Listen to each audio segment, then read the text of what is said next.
Tapos na tayong mag-harvest ng hilaw na rambutan, 'di ba? Ayan nga, ang dami. Kaso hindi pa mamula-mula. Gusto ko pa naman yung mamula-mula para manamis-namis. Pahihinugin ko pa sana itong mga na-harvest kong rambutan. Kakalburuhin ganun. Kaso parang di ko naman na maantay. Kaya ngayon, heto, kakainin ko na lang. Anong gagawin ko dito? Alangan titigang ko lang, 'di ba? Balatan ko muna lahat para hindi na ako mabitin pa na simbo Lucas kada susubo ka ganun. Diretso dampot na lang ba?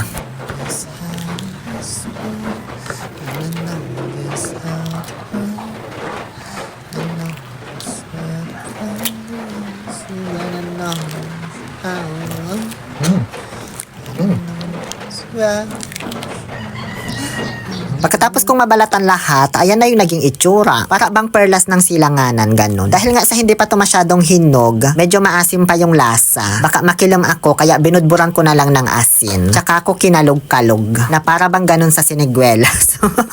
Duhat pala, di ba ganyan yung ginagawa sa duhat bago kainin?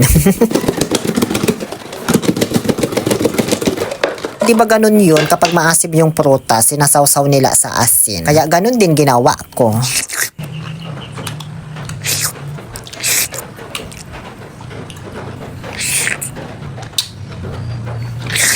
O siya, sige na, di na magkasya sa bibig ko yung mga natira eh.